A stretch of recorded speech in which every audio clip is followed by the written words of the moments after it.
여호와께서 너를 실족하지 아니하게 하시며 너를 지키시는 이가 졸지 아니하시리로다. 이스라엘을 지키시는 이는 졸지도 아니하시고 주무시지도 아니하시리로다.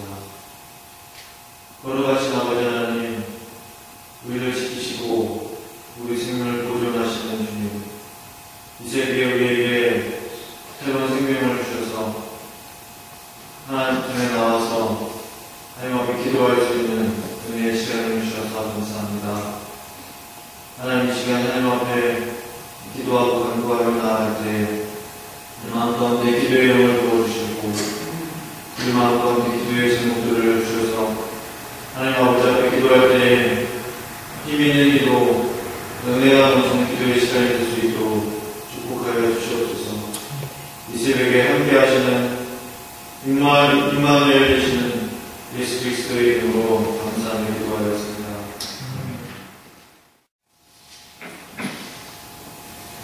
제 장인 어른은 아직 젊은 나이이신데도 불구하고 5년 전에 사실 뇌출혈로 인해 2번이나 쓰러지셨습니다.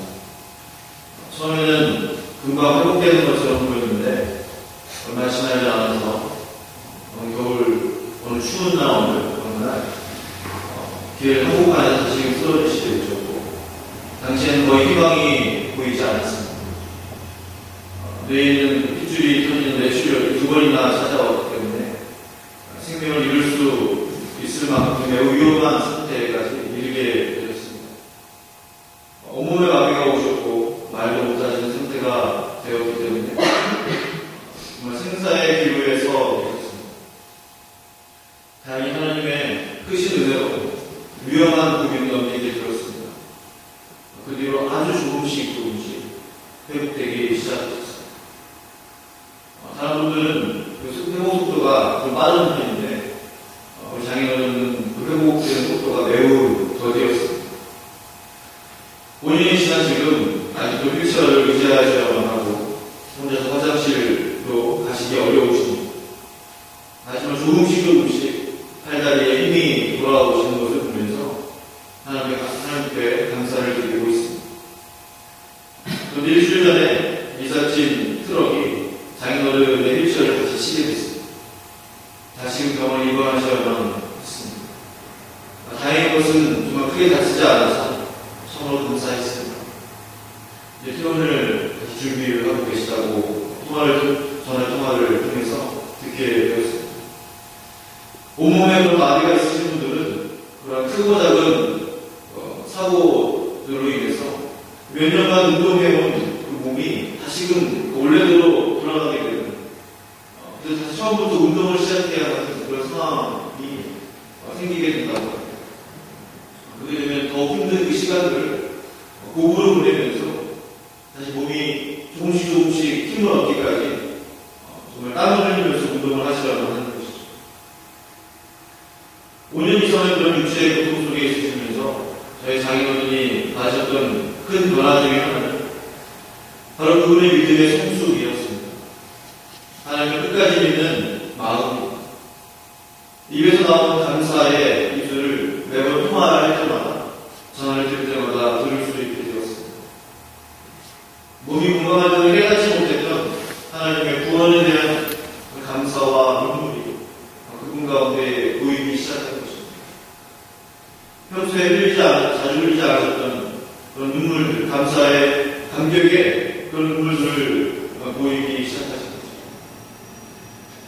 인생의 한참 때 육체의 고난을 만나셨던 장인어른은 오히려 더욱 성숙한 믿음의 사람으로 변화되어 가고 계십니다. 또 하나님의 시간에 다시 건강을 회복시켜 주실 것을 저는 믿고 있는 것입니다. 오늘 본문 7장에서 욥은 이제 여러 달째 육체적, 정신적 고통, 그리고 가족들을 위한 슬픔으로 인해 무척이나 힘겨운 시간을 보내고 있습니다. 뜨거운 태양에서 힘들게 일하는 분들은 저녁에 편안한 쉼을 기다립니다. 또한 하루하루 열심히 일하는 그 분들은 자신의 그 삭슬 받을 그 날을 기대하면서 최선을 다해서 일을 하고 있죠. 그도 역시 하나님의 구원의 손길을 애타게 그런 밤이면 밤마다 잠을 이루지 못했습니다. 깊은 고민과 고뇌 속에서 밤을 씻었습니다. 이리 뒤척이며 저리 뒤척이며 새벽까지 잠 못 이루는 유혹을 생각했는데 마음이 참으로 아파오는 것을 느끼게 됩니다. 왜 나에게 이런 일이 생겼을까? 하면서 끊임없는 그런 질문을 하나님 앞에 했을 것입니다. 하나님, 제가 뭐 잘못한 것이 있습니까? 하나님, 저에게 말씀해 주십시오. 하는 기도가 그 이것이 버릇처럼 나왔을 것입니다. 하나님, 도와주세요. 하나님, 살려주세요. 하는 그러한 애절한 호소와 그러한 하나님 앞에 기도가 끊임없이 나왔을 것입니다. 하나님 욥에게 원하셨던 것은 무엇일까? 욥은 분명 지금과 같은 고난과 고통을 받을 만한 그런 죄를 지었거나 잘못한 일이 없습니다. 그는 지금 그러나 인간으로서 겪을 수 있는 모든 고통을 홀로 감당하고 있습니다. 우리 여기서 무엇을 발견해야 하며 깨달아야 할까? 죄의 대가로 뭐를 받는 것이라면 지금 당하고 있는 죄의 대가로 뭐를 받는 것이 아니라면 지금 당하고 있는 욥의 고난은 어떻게 해석되어야 할까? 그리고 욥의 이야기가 지금 나와 무슨 관계가 있을까? 나는 이 욥을 통해서 무엇을 배워야 하는가? 수많은 질문들과 생각들이 찾아오게 되었습니다. 저는 욥의 고난을 보면서 다시 인생의 나약함과 겸손함을 느끼게 됩니다. 욥과 같이 완벽하고 죄에서 떠나며 하나님을 경외하는 사람이라 할지라도 하나님이 직접 그에게 고난을 하는 것이고 그의 인생이 정말 풍지박산에 이르기까지 그와 같은 고통을 주셨다면 나는 얼마나 하나님 앞에 아무것도 아닌 존재인가 라는 생각을 하게 됩니다. 나는 욥과 같이 세상에 이만한 사람이 없다라는 칭찬을 하나님으로부터 들은 적이 없는 사람. 그렇다면 내가 욥과 비교해볼 때 얼마나 감사해야 하는 사람인가, 얼마나 하나님 앞에 겸손해야 하는 사람인가 하는 것을 생각해야 보게 되는 것입니다. 또한 깨닫는 것은 꼭 죄가 있어야 꼭 하나님 앞에 범죄해야 벌 받고 고통받는 것이 아니구나라는 것을 깨닫게 됩니다. 욥의 고난은 참으로 큰 죄를 범한 하나님 앞에 사람 앞에 크게 범죄한 사람이 당할 만한 그런 고통과 그러한 연단을 싫어합니다. 그래서 하나님 그런 것을 허락해 주는 것입니다. 때로는 하나님 고난을 주시면 우리는 그 고난을 받을 수밖에 없는 것임을 깨닫게 됩니다. 때로는 하나님 병을 주시면 우리는 그 병을 얻을 수밖에 없는 나약한 육체를 가지고 있는 사람입니다. 사업의 실패를 경험하게 하시면 우리 그대로 그 모든 것을 받아들일 수밖에 없는 그런 사람들입니다. 사랑하는 사람을 떠나가게 하시고 데려가시면 우리 그대로 그 현실에 순종하며 감사해야 하는 그런 부족한 인생들인 것입니다. 나의 인생이 언제부터 하나님 앞에서 나의 권리를 내세우고 나의 자격을 운운했던가라는 생각을 하게 됩니다. 나는 이러한 대우를 받을 자격이 있다라는 생각을 언제부터 해왔는지 생각해보게 되는 것이죠. 원래 나는 죽을 수밖에 없었던 죄인 아니었는가 라는 생각을 하게 됩니다. 에베소서 2장 3절에도 이렇게 말씀하고 계십니다. 우리도 다 그 가운데서 우리 육체의 욕심을 따라하시며 육체와 마음에 원하는 것을 하여 다른 이들과 같이 본질상 진노의 자녀였습니다. 로마서 3장 10절에서도 기록된 바 의인은 없나니 하나도 없으며 깨닫는 자도 없고 하나님을 찾는 자도 없고 다 지금처럼 함께 무익하게 되고 선을 행하는 자는 없나니 하나도 없고. 그렇습니다. 우리는 본래 육체의 욕심을 따라 사는 사람들이었습니다. 우리는 본래 진노의 자녀들이었습니다. 하나님이 나를 부르지 않았더라면, 하나님이 내 이름 속자를 부르지 않았더라면 아직도 여전히 죄 가운데 살 수밖에 없는 그러한 사람들이죠. 마치 깜깜하고 희망 없는 무덤 가운데 자고 있었던 나사로와 영원히 또 어두운 곳에서 고통받아야 하는 희망이 없고 그러한 무덤 속에서 머물러야만 했던 그런 나사로와 같은 존재였던 것입니다. 생각만 해도 참으로 슬픈 인생이 될 뻔한 그러한 일입니다. 하나님이 나사로를 부르지 않았더라면 영원히 그 무덤 속에 잠자고 있어야 했을 것입니다. 하나님 예수 그리스도 나사로를 불러서 그에게 새로운 생명을 주시고 빛을 보게 하셨던 것입니다. 무덤 속에 잠자고 있었던 나사로와 같은 나를 불러주셔서 생명을 주시고 또한 빛을 경험하게 하시고 예수 그리스도 안에서 참평과 안식을 갖게 하신 그 은혜를 다시 한번 생각해 보게 되는 것입니다. 그분 자신의 고통이 너무나 힘겨워서 차라리 나의 생명을 거둬가셨으며 하는 바람이 본문 7장에 가득 전해지고 있습니다. 16절의 말씀과 같이 내가 생명을 싫어하고 영원히 살기를 원하지 않냐고 나를 놓으소서 내 나는 할 것입니다. 욥의 이 마음을 그 누가 알 수 있겠습니까? 하나님 나를 이 땅에서 더 이상 살게 하지 마시고 나를 데려가십시오. 더 이상 살고 싶지 않습니다. 나에게 생명이 소용이 없습니다. 내 나는 할 것입니다. 나를 거두어 가십시오. 그 애절한 그 호소를 그 누가 이해할 수 있겠습니까? 이것도 사실 이미 그 죽음의 고통을 혼자서 경험하고 있는 것입니다. 삶과 죽음의 사이에서 고민하는 욥을 보면서 다시 생명의 소중함을 절실히 깨닫게 됩니다. 한 인간에게 한 생명이 무엇일까? 라는 것을 생각해보게 됩니다. 한 사람이 가장 겸손해지는 순간이 바로 그 생사의 기로에 서 있을 때가 아니겠습니까? 삶과 죽음 사이에서 고민하고 있을 때 가장 사람은 나약해질 수 있고 겸손해질 수 있는 것이 아닌가 생각해 보게 됩니다. 욥을 보면서 그리고 제 스스로 말씀에 비추어 보면서 느껴지는 것은 생명의 소중함 그리고 나에게 그 생명을 주신 하나님의 은혜에 대해서 감사해야 되겠다는 그런 생각을 하게 되었습니다. 사실 어제 새벽에 저는 하나의 꿈을 꾸게 되었습니다. 저는 그 꿈으로 인해서 다시 잠을 이루는데 쉽지 않았어요. 제 친할아버지께서 이미 다시 돌아가셨는데요. 꿈에 보이셨습니다. 죽으신 뒤에 꿈속에서 내용을 들었습니다. 다음과 같습니다. 죽으신 뒤에 얼마 뒤에 다시 살아나셨던 그런 꿈의 내용이었습니다. 그런데 제가 살아나신 할아버지의 손을 붙잡고 복음을 전하고 있었습니다. 그래서 그때 복음을 받아들이시는 거예요. 그래서 제가 그 순간 복음을 받아들이시는 그 모습을 보면서 순간 통곡을 하면서 눈물을 흘리면서 하나님 앞에 좀 감사의 기도를 드리면서 그런 기도하는 그런 장면이 계속 연출되었습니다.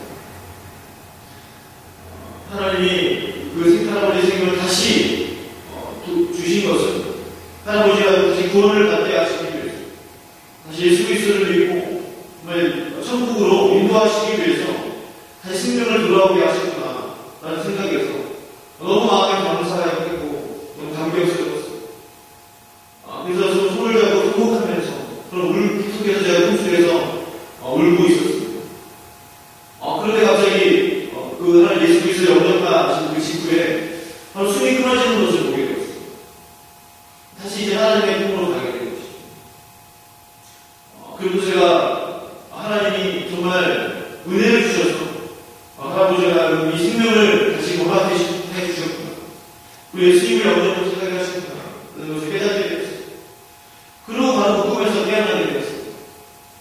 너무 많이 울었기 때문에 내가 참 꿈에서 깨어났지만 계속 제 마음은 그런 슬픔과 그런 감격과 기쁨이 계속 교차하고 있었습니다. 다시금 잠을 자려고 했지만 잠을 이룰 수가 없었습니다. 그 꿈이 제 마음속에 너무 생생했기 때문에 다시 잠을 이룰 수가 없었던 것입니다.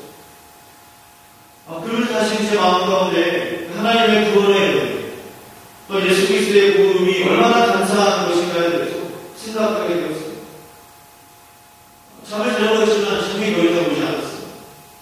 그런데 제 주변에 있는 사람들 얼굴이 하나하나 떠오르기 시작했습니다. 우리의 가족들, 우리의 친지들, 또 우리의 교회, 또한 우리 교회의 식구들, 또 믿음의 식구들, 내가 알고 있는 주변의 사람들 얼굴이 하나하나 생각나기 시작했습니다. 아주 잠이 오지 않았기 때문에 하나님 혹시 이 꿈을 통해서 깨달아야 될 것이 있지 않습니까? 하나님 저에게 말씀하시고자 하는 것이 있지 않습니까? 때로 하나님 성경을 통해서 볼 때 꿈을 통해서 말씀하시는데 혹시 다 깨달아야 될 것이 있지 않습니까? 그런 기도가 나왔습니다. 그런 기도를 마음 가운데 했는데 제 마음 가운데 들려오는 하나의 그런 마음이 있었습니다. 그건 제 생각일 수도 있습니다. 하지만 그 들려오는 마음은 다음과 같았습니다. 너와 함께 있는 사람들 중에 아직 구원받지 못한 이들이 있다. 라는 그런 말씀이었습니다. 너 가까이, 주변에 가까이 있는 사람 중에 아직 구원받지 못한 사람이 있다. 라는 그런 말씀이었습니다. 물론 제 저만의 생각일 수도 있습니다. 하지만 제 안에 변화가 있었습니다. 그래서 바로 복음에 대해서 내가 좀 더 분명하게 예수 그리스도의 그 복음에 대해서 내가 좀 더 가감없이 전하고 선포해야 되겠다라는 그런 다짐을 하게 되었습니다. 그 꿈이 아직도 생생하기 때문에 그래서 제가 이제 노바분을 만날 때 교회만을 전하는 그런 교회 안내를 넘어서서 정말 내가 예수 그리스도를 전하는 그런 진정한 전도를 해야 되겠다는 그런 생각을 하게 되었습니다.